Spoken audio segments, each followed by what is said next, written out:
Hello and welcome back. Welcome back from spring break. I hope everybody had a good break. Good break. Maybe hopefully didn't have to do so much homework or whatever it is. I hope you enjoyed your spring break. So we're on our way out of this project, the Dr. Bronner's. And if you guys are paying attention until like Monday at noon or something like that, the next project popped up. I have to clean up the assignment. Not a big deal, but you may have seen what's coming. If you didn't, I want to keep it secret until next week. It's not a big deal. But this week we'll close out. And just like all the fourth weeks, phase 4, when we close out, we will only meet today. There will be no Thursday meeting, as I want you to just use the time, finish up, take your time instead of listening to me talk about the tricks and tips. I'll do those today. And then we'll close on out and you'll finish all your stuff. Share with me, please. I'll check those midweek reviews. How's this? How's that? Let's touch it up and get it perfect for next week, Tuesday. And then we'll start on the final project for the year. Some good things coming up. So just so you know, like this is the exciting part. The readings is, if you noticed, there's like, I think it says for the readings, it's like, you go through the first like 30, there's like 100 examples, like check out the first 30, pick out a few that you like, tell me about them. And then you're going to do that 2 more times. Then we're done with the book. So you'll be done with the book a couple weeks before the end of the semester. And then you'll notice that the other projects, I believe starting next week, will also be changing. So everything, I tend to lighten things up at the end of the semester rather than make things heavier and heavier and like, oh, it's the finals. Here's everything thrown at you. I actually start to lessen the load so you can kind of just work out and then be like, oh, okay, I'm done. I'm just done. So, and they'll be doing, I think they're really cool projects. I think you're the second group to do the full on new set of projects at the end of the semester. I really liked what turned out last time, and then hopefully it can be used as a portfolio piece. You'll see what I mean when we get to that. So secret. Let's talk about phase 4 a little bit. I'm just gonna scroll.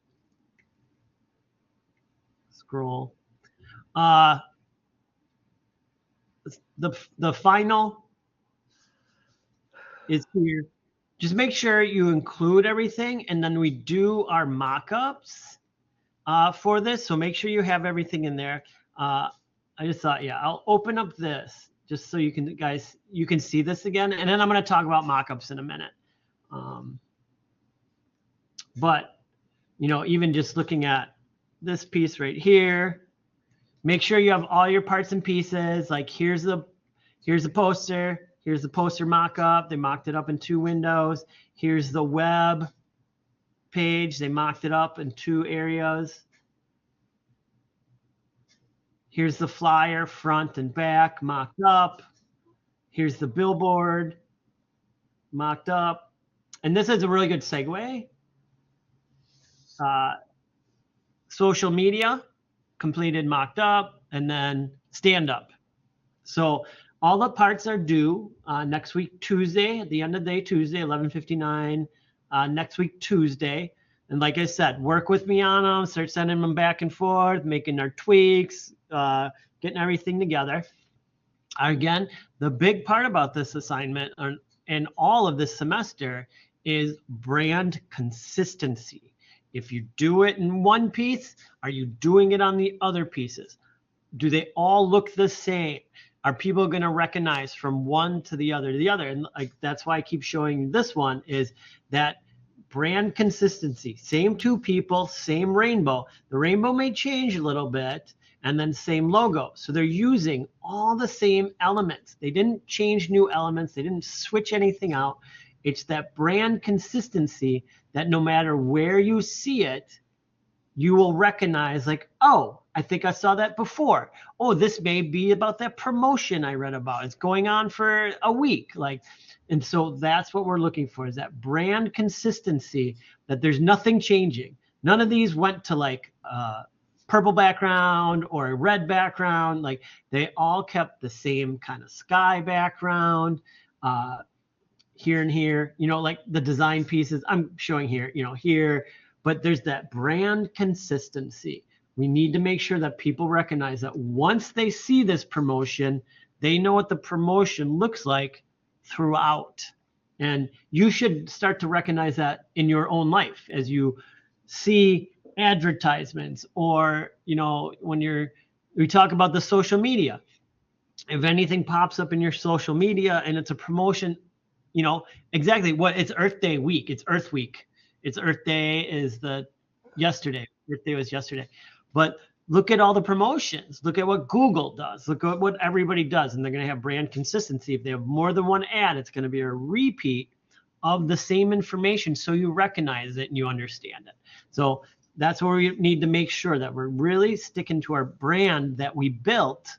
Our promotion, it's actually like a promotional brand, because Dr. Bronner in itself is a brand, but we're building a promotion, and that promotion consistency needs to be there so people know that, like, oh, it's not something new, it's the same thing.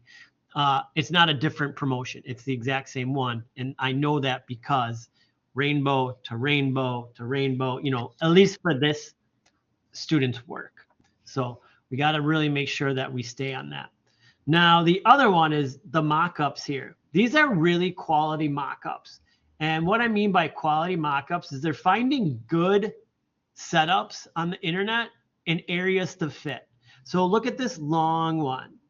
They found an area to fit, and then they may have put white on the top and the bottom, but it's not distracting. It looks very good. It looks intentional. And we want to make sure that when we're doing our mock-ups, that it looks intentional. Here they put the person in, they're kind of guessing, they're making sure that it's skewed. And skewing means it's following the angle of all of these end caps. That part at the end of an aisle is called an end cap. This is an end cap piece, we'd call it in the industry, but it's on the correct angle. And all you do is you reference the items that are in there. Now, the other thing that I want to talk about, which segues into one of my lectures for today, is, oh, I thought I had them open. Is proper mock-ups, like finding a good mock-up. So when you do a mock-up, the mock-up should show off your piece, and it should also make sense. What does that mean? So if I got I got this, I don't know if you ever heard of Lollapalooza. It's a really big concert series, and it takes place in Chicago, all right? It takes place in Chicago, Illinois. So if I'm showing the client a mock-up, what I'm not going to show them is their poster on a brick wall in the Caribbean. Like, where are the, like these palm trees and stuff? Like, it doesn't fit the place or style of where this poster would be. Where it should be is like in a city area. Like here, it's like on the side of, like, I think this is like a magazine place, and here it's in, this may be the same one, just two different angles, but it's in the city. It's showing it like in a surroundings rather than this flat one. I'm tired. Like, I've seen this so much, and then I always joke with the students. I'm like, so people in the Bahamas are excited about Lollapalooza, hey? Like, it's just a weird, and somebody created this. It's probably one of those where it was a white piece of paper, wrinkly, photoshopped onto a brick background, and then somebody photoshopped these palm wreaths over the top, and we're like, oh, use this as a template to show off your piece. Here's the other problem with it. All these shadows are covering up like the artwork. Here, it's just, there may be a glare, but the glare makes it seem real. Here, you're just covering everything up. You completely covered up Billie Eilish's, is that Eilish? Eilish? Eilish.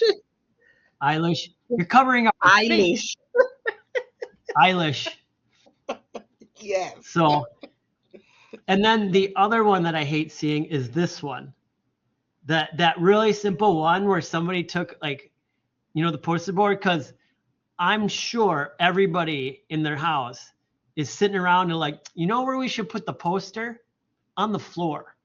Let's just rest it on the floor. You know, like, why, what? Who does that? So like, that makes no sense to me at all either. So when you choose your mock-ups, look for good mock-up areas.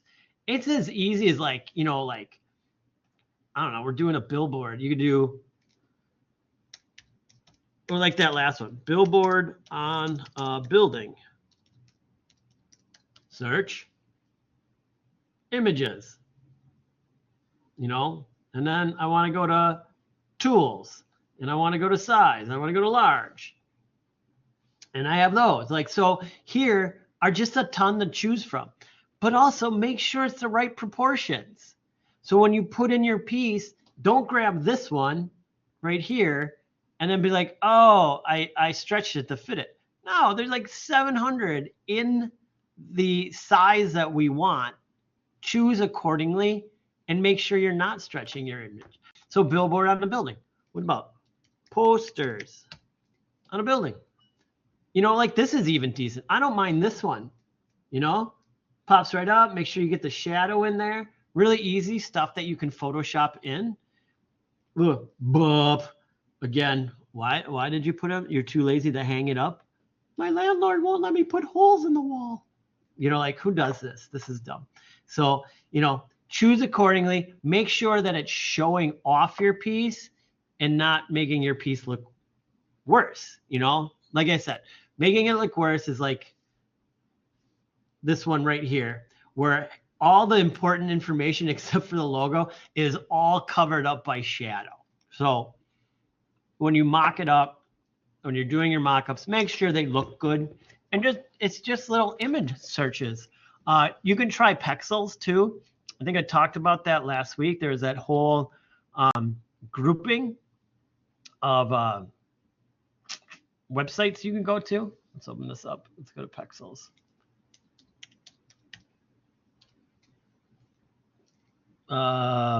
Stand up in a store. We may not even want the stand up part. Okay. Stand up.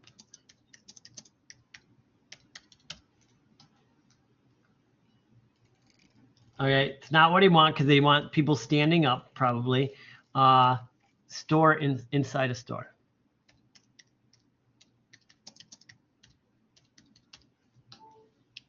Let's spell correctly. I don't want that weird girl. Oh, there's some iStock ones. All right, so I'm not happy with these either. So I'm going to go back out to posters on a building and put in inside a Target store. Let's start to get, there we go. Look at that.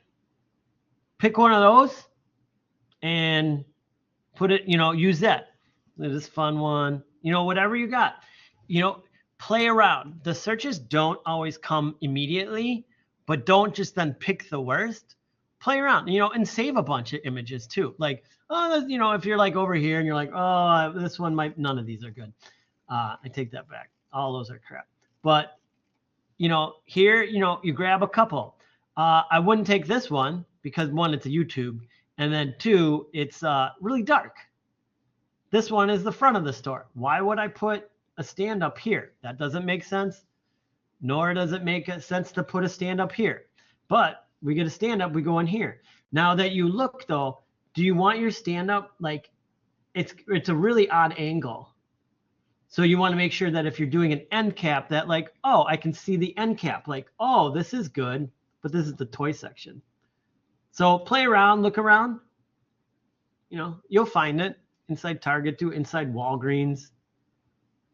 That's again the exit. You wouldn't have your stand up at the exit. So click around and do good mock-ups. It should kind of represent and show off your piece, not hide your piece, not make it seem like it's in some sort of like I said, in the Caribbean or something weird or on the floor, you know, because that's how we advertise. We put your advertising poster that I'm trying to, you know, that you paid me to do is going to end up on the floor. Like, no, they want to see it like, oh, what does it look like downtown? Perfect. All right. So that was my segue from your final design pieces that are due next week, Tuesday at the end of the day. Again, for people joining in, Thursday, we are not going to meet, so you have more time to work on things, but I'll be checking the midweek reviews and all that stuff. I want you to just not have to worry about chiming in to check things out. The other piece I want to talk about is is image integration into anything. And I think we do a lot of Photoshop stuff and we jump on, like, we cut it out and we may be really good at cutting it out, but we're not conscious of blending it in. So if I'm going to zoom in on these and then I'm going to actually show you. So don't worry about like, I don't get it, I can't see everything. So this is clipped out really well, but see how it's just like so drastic on the edge? But on this one, it blends in really nicely with the background. All that is a simple layer filter.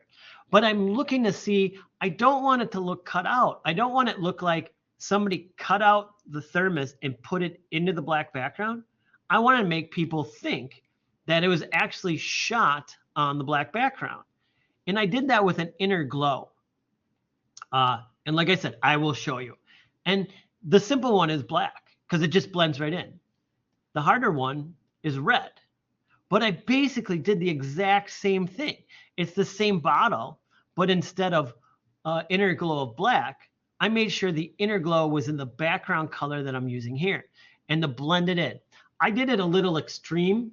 I wouldn't do it so extreme, but I'll show you how to just lighten it up and get the idea, like, oh, it was shot there. It was done there. So like when you're placing, when you cut out your image and if you're the best pen tool worker or whatever, all the new AI tools that Photoshop has for you to extract or cut something out, then you also have to make sure that it blends in with the background.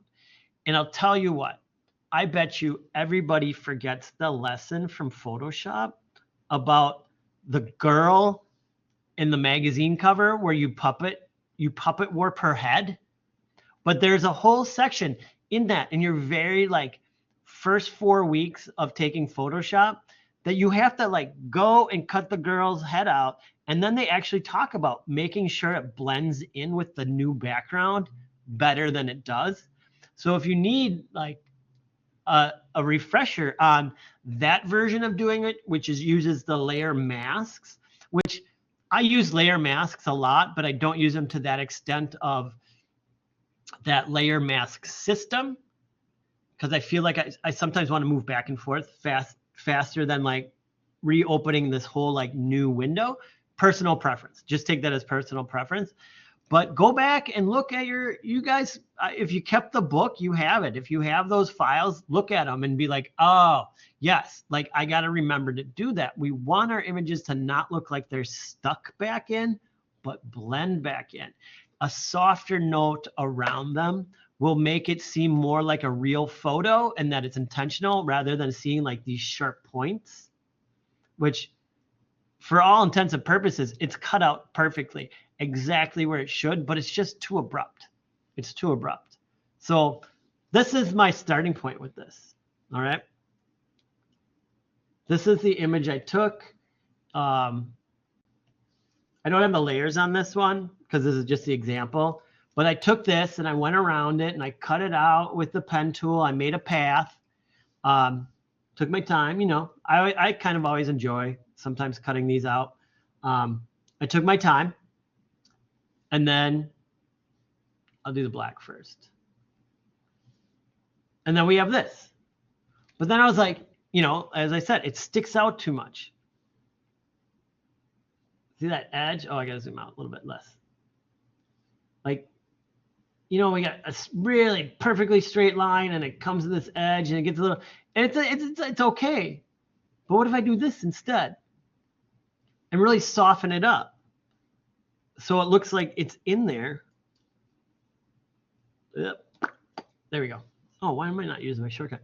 So this compared to this. Big white outline, highlights everywhere, or we can just soften it and bring it into the area, you know? We're bringing it in. And all that is inner glow. I just have the inner glow set. The opacity is at what, 72? You can change it. You can make it dark. See, if I make it darker, it squeezes it in too much. It's too blurry. And so you just sit there and like bring it back. You know, too much one way, too much the other way. Let's settle Goldilocks in the middle, you know, like anywhere we want, whatever it like looks good to you, that it's taking away some of that harshness, but not ruining the outline of the bottle. I'm thinking I'm set, yeah, like about 75. I picked the background color. This, you just, boom, it's the background color. Whatever your background color is your blend. And it goes, you know, blend from this to this. I don't think adding noise does nothing. I don't ever really play with this kind of stuff. Size, you can play, you know, like, I want it pretty tight. But even there's like that's not tight enough because then it gets that weird glow. I want to mask that out. That looks pretty good. Choke is how tight that gets. I want that all the way off. I never really play with this either. Reverse, that looks dumb. You know, it's whatever curve I had on there to begin with, or this angled one. Contour. So that's all I did. And it makes it blend in. It's part of the work as a graphic designer. Like, it's one that just throw it in and be like, oh, I cut it out. I put it on your color background. It's the next step in there being like, now I want it to blend into that background and look proper. Let's do red. The red, it's just not as bad because the red is brighter, but it's still kind of jarring. What do? I just brought it in. Same trick. Inner glow, you bring it in. And this one I even thought like, oh, like I could probably reduce it off 100. This one I could, you know, I could be even softer. I could probably go 50% on this and be happy and not 100. But again, it softens it up and it makes it look like it's getting a little bit of light from everything around it. So just some tricks and tips there to one up your situations. If you're working, oh, that's the wrong layer. Oh, if you're working in, you know, Photoshop and you're adding stuff, and that's the place to do it as well. I think, you know, like when we're doing some of those other projects, when we're just doing like some screenshots and we're putting in a square of a poster from, you know, in InDesign for your, you know, discovery project, that can just be solid square. But if you're like, I want it to look like the products sitting on the page, you know, like that's what you do. And that's how you do it. Because then it would be like, now I want to start going crazy. And then like, I've got everything set wrong, you know, like put in the shadow. That's sort of wrong. But then, you know, then it's filter, blur, Gaussian blur. Too much because it's coming in front. Pretty good. And then what do? Then we want to drop our opacity. And then I want to multiply. You know, it's not great, but it's good enough. You know, that works. But we're blending it in. We're making things look like they should a little bit more in the real world. So make sure you're playing around and you're trying like starting to do going the extra mile. And instead of having stuff look like this, where it's cut out and put in, that you're blending it in. If you've taken me for Photoshop, you know, like the big thing I'd always say for Photoshop is Photoshop shouldn't look like you Photoshopped it. The second somebody's like, oh, nice work in Photoshop, you should be disappointed in yourself because they could tell that you Photoshopped it. It's better for them to say like, oh my God, how did you do that? That looks really good. And then you can be like, oh, I use Photoshop. You know, you got some tricks and tips there. So that is why. So that's a big one. So again, when you're working on your projects here, And if you're adding anything in, make sure you're getting them blended. Make sure they're matching backgrounds. Make sure they're matching roundings a little bit. And it's all about subtlety with Photoshop. And sometimes it's like the longest process is like going in, if you got to paint some color in on the sides, and it takes a while, but it's the thing to get lost into, and just like put on music, put on a podcast, and just get lost, and like zoom in, and then just be like paint, or do whatever you got to do, and just go around and just take your time and do it. It's all part of the design process. Sometimes, or me especially, I think like, oh God, that's going to take forever. It never takes as long as you think. So just go in and do it. And then the more you learn, like the more you repeat stuff, the more you learn, and the more you understand also some of these ideas of like, oh, if I do it this way, it's quicker. Oh, I've done this 3 times. I'm going to try it a different way this 3rd time, and then see if you discover something new and better that works. That happens to me all the time, especially like in InDesign, because I do these documents, and if they're 56 pages, and I'm like, there's got to be a better way, and I just type into Google, like, is there a better way to do this one thing? I'm like, oh my God, perfect. Now I know how to do it. It's easier and better. So yeah, so play around, have some fun. I gotta take that out because I think it links. And I'm gonna close these up. Don't save.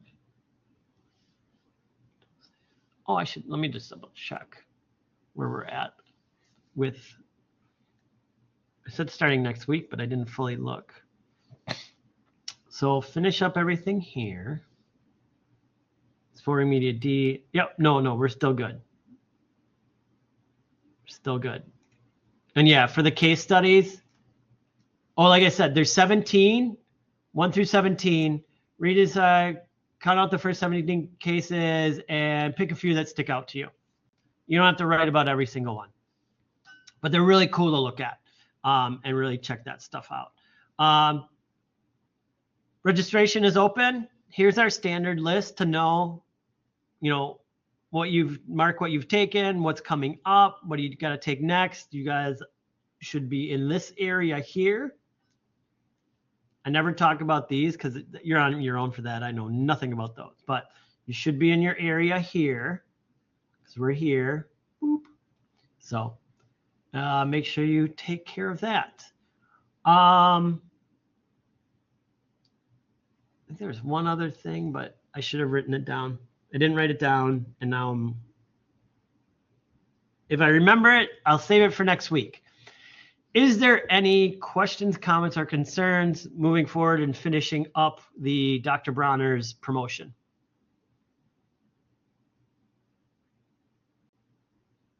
All right, awesome.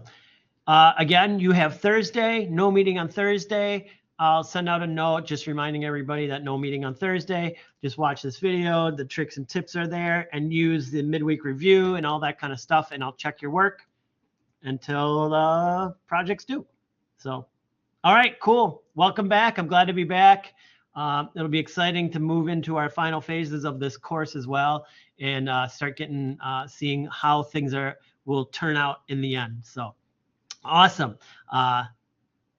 Take care. Have a great week. And if I don't talk to you on the discussion boards, I'll talk to you again next week, Tuesday. Thank you. Bye-bye.